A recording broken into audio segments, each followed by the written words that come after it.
You are listening to the Horse Radio Network, part of the Equine Network family. Greetings, everyone. Coach Jen here, and thanks for tuning in to Horse Tip Daily, episode 1534, featuring the Horses in the Morning crew taking a deep dive into the facts and frustrations of deworming. And we'll get right to it after we hear from today's sponsor. Don't let your horse suffer from itchy, irritated skin any longer with Equisheild CKHC by Kinetic Vet. Its powerful formula combines 3 ingredients to fight bacteria, tackle fungus, and soothe inflamed skin. Equisheild CKHC comes in a convenient shampoo, a salve for targeted relief, and a spray-on for on-the-go treatment. See the difference Equisheild CKHC can make in your horse's skin. Visit kineticvet.com or ask your veterinarian to order it today. Equisheild CKHC, relief for your horse, peace of mind for you. Good morning, Dr. Seamans. Good morning, Jamie. The parasite thing is changing and evolving like everything in veterinary medicine, and it's, if you think back about the history of how we've been trying to manage this stuff over the last 100 years or so, a lot of this stuff sort of came about by accident. We invented or discovered the first insecticides by accident over 100 years ago. Now, one of the big chemical companies back east, I can't remember if it was Dow or DuPont or who it was actually working on anti-personnel nerve gases to use in war. And somebody noticed that the commissary, somebody noticed that the cafeteria in this plant all of a sudden didn't have ants and roaches. And so they figured out right quick that it didn't take very much nerve gas to be an insecticide. So that kind of morphed into its use in the livestock industry to kill parasites of various forms. And now we know that, we can give a very, very low dose of a very, very toxic compound and really kill a lot of bugs. Now, the bad news about that is that somebody, 100 years ago, somebody gave a horse a dose of this stuff and they saw a bunch of spaghetti in the bottom of the stall, and they suspected that every horse was parasitized, and so every horse should require, a dose of this stuff periodically. And the old stuff was nasty. You didn't want to give it to a horse on an empty stomach. You didn't do it to pregnant mares, old horses, debilitated horses. I mean, it was nasty stuff, and it had to be given by a stomach tube. Well, fast forward to the 1970s, and they came out with the first of the paste warmers, and the first one was called thibenzoyl, TBZ. And virtually overnight, everybody went from having their veterinarian stomach tube with the chlorinated hydrocarbon into their horse, and they went to the feed store, and for $8 or however much it was, they bought a tube of thibenzoyl. Well, that worked pretty good for a few years, but then there became so much resistance to thibenzoyl, you can't even buy that stuff anymore. I've never even heard of it. It's been gone for a while because there's just so much resistance. Now, when we talk about resistance, we're not talking about resistance in the horse. We're talking about resistance in the bug, much the same way that bacteria have developed resistance to antibiotics. Although that's a whole nother can of so to speak, can of worms. Very, very complicated process. So we don't even have the slightest inkling of why that happens, but just that it does. So fast forward, back into the 2000s, probably around 2009 or 10, Joey Watson at UC Davis did some interesting work on a naive population of horses in Northern California and found that 80% of these horses that had never been administered any kind of anti-parasite drug were totally clean of parasites. So now we're looking at this thing. We know there's a lot of resistance out there of the parasite population to the 4 drugs that are on the market. There's many brands, but only 4 basic drugs. And we're looking at these things because of the resistance. And you just look at your average horse, at least in some parts of the country. We're going to talk about that in a second. In the places where they don't really have much of a parasite population, we're recommending that you give them a drug that probably doesn't work for something they probably don't have. And the logic there sort of evades me, but Right. there are vast regional variations. Right. Yeah. And so are there less parasites in places where the temperatures are colder? Yes. I've been doing fecal egg counts for about 10 years, and in Idaho, probably 95% of the horses that I test are completely clean. Really? Yes, but it gets more complicated. Okay, so the Gulf Coast states, Florida, Louisiana, those places, even parts of Oklahoma where you have a real wet environment. I mean, you're basically living in a petri dish. And so all kinds of diseases work in those warm, humid environments that don't live up here in the high desert or the high mountainous ranges because of our environment. So it's got to be, we got to look at it as some pretty wide regional variations. And the challenge here is that it just gets more complicated. And so, back in the day when we just, shove some face warmer in his face every 8 weeks and we switch drugs and we're laughing. Well, things have changed quite a bit. So the recommendation has been to do fecal egg counts. And so we will treat the horses that are parasitized. And when I say that, it varies with region. And so for me in Idaho, when I do a fecal egg count and I see 1 or 2 eggs in a 40 power field, I consider that horse to be parasitized. Mm-hmm. I just talked to a colleague of mine down in Texas yesterday, and he's seen thousands of eggs in a single field, and that's what he calls parasitized. So, right. And we look at some of these control measures, and at the end of the day, we're actually looking at herd health, not individual health. And our fecal egg count may give us an idea of what's going on in the pasture more than it's given us an idea of what's going on in the individual horse. Okay. So it gets complicated. That's a lot to take in. Can you uncomplicate it for us a little bit? Boy, I wish I could, because we're just dealing with so many factors that we never really understood before, and now we're all good research asks more questions than it answers. And believe me, there's a lot of good research out there about parasitism.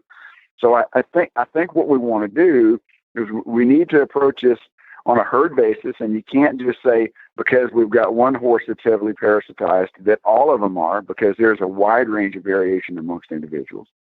But I think it's a good idea to go ahead and do some standard egg counts, go ahead and just take samples from each horse, label them, and then have them tested by a laboratory. And so that will give us an idea of the level of parasitism.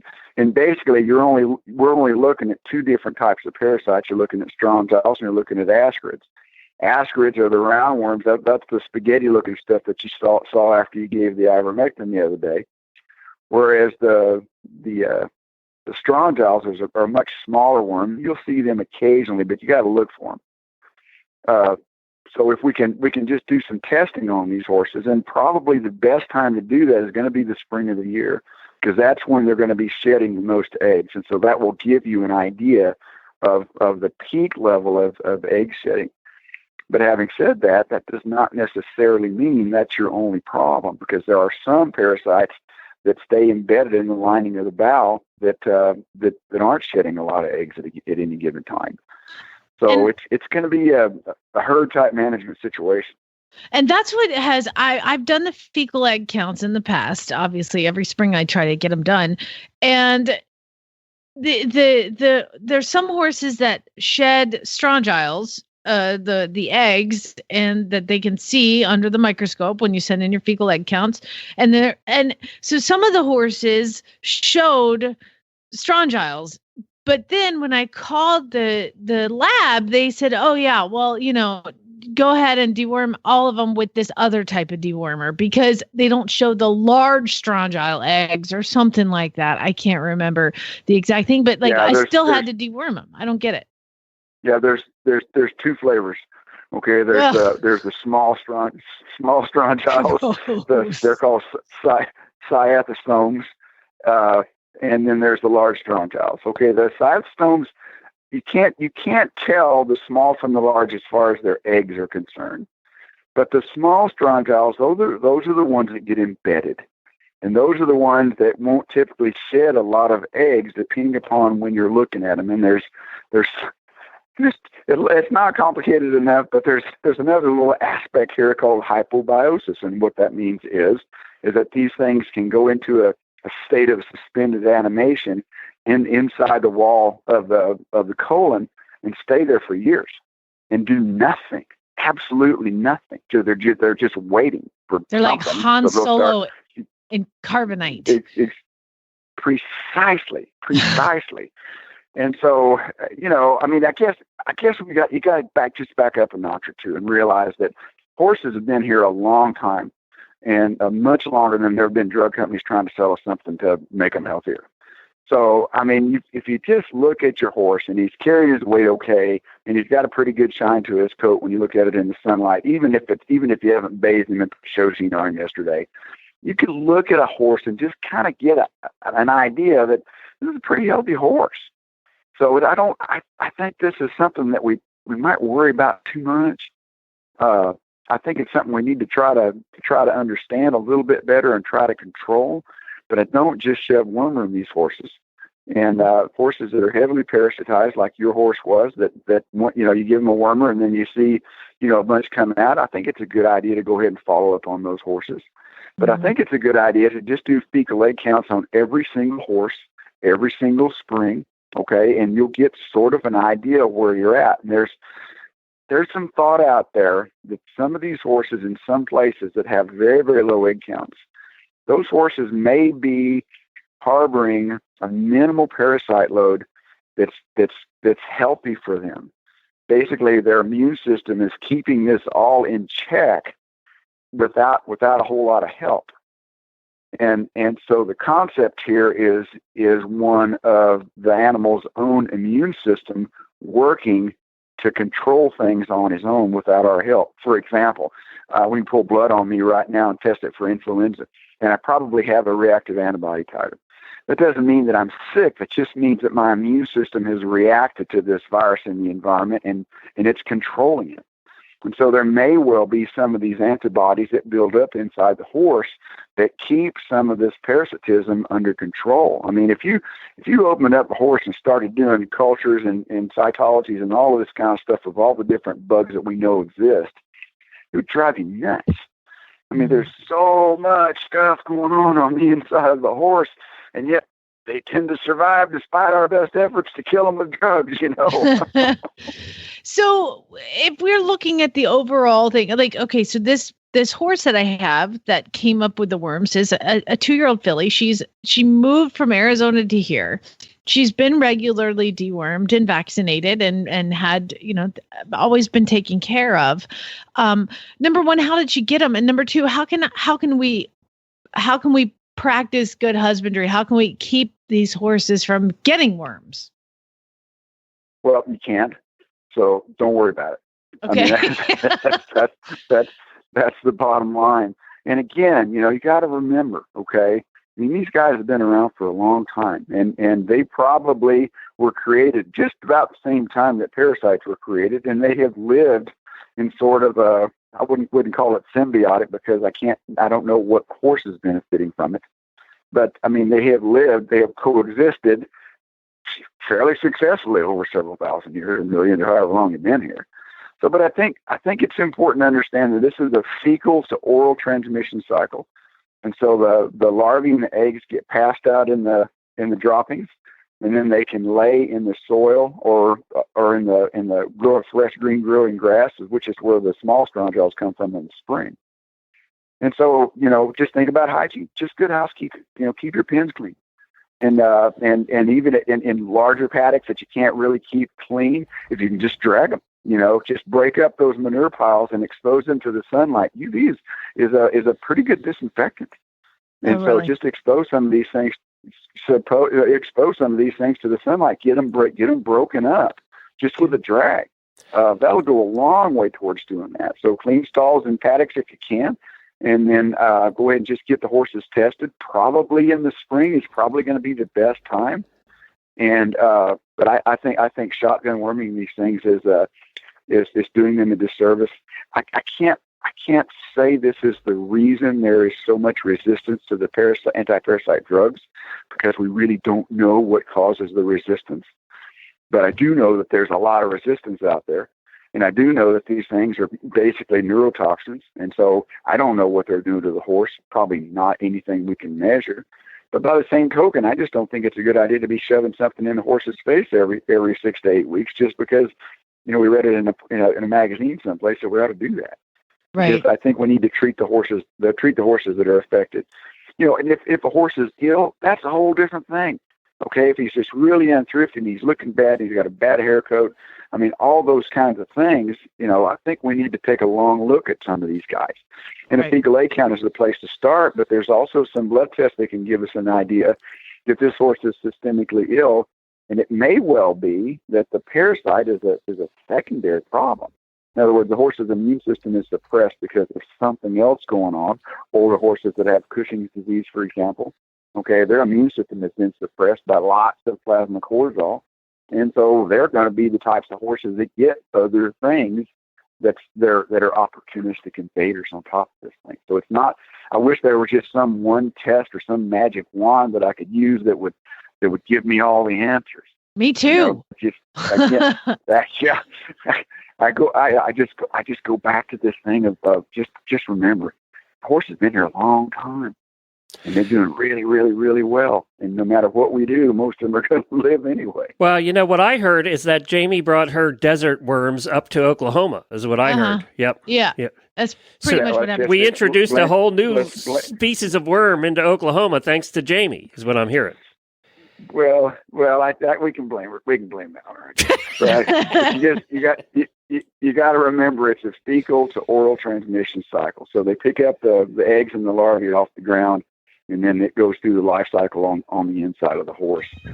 And ascarids, the roundworms, the big old spaghetti worms, those are generally young horse problems. Okay, we don't see those in mature horses, but the fact that you got rid of a bunch of them is a good indication that your drug is working. So we're happy for that. But this is going to be just another one of many things that we're not going to be able to cure, quote unquote, but we can probably manage. I say probably, but again, this is on a case-by-case situation. I've seen horses in their 20s that have never received a vaccine, have never received a worming preparation, have never had a physical exam until they got really sick, and I came out to look at them. And they did really fine. We don't recommend that, people. We don't recommend that. No, we don't. No, we don't. But it is truly amazing at how well these guys do on their own. Yeah. That's just what you have to go back to that. That's what I'm talking about. Right. Well, the take home is clean your pastures, Glenn. Do some fecal egg counts in the spring, get an idea of what your horse is shedding, and don't move a desert horse to Oklahoma, because then they pick up all these nasty ass worms. I didn't bring them; they were here. Oklahoma worms. Well, they're here. Well, they're sure here now, aren't they? Yeah, that's right. They're dropped all over the pasture. Good times. All right. Thanks, Dr. Seamans. Your book is Never Trust a Sneaky Pony and Other Things They Didn't Teach Me in Vet School. Your website is cornerstoneequine.com, and that's only one E between cornerstone and equine. All that's committed to memory, because that's how big a fan I am. Okay. You're just so good to me, Jamie. I really appreciate it. Thanks, Dr. Seamans. We'll talk to you again soon. Well, there you have it. And thanks again to today's sponsor, Equisheild CKHC by Kinetic Vet. Horse Radio Network has thousands of engaging podcasts for horse people, and you can have them sent right to your phone. Just subscribe via your favorite podcast player. This is Coach Jen, and I will be back again soon with another tip. Until then, go ride your horse. The Horse Radio Network and the Horse Radio Network hosts are not responsible for statements made by guests on the Horse Tip Daily. Please use your own judgment when listening to the tips on this show.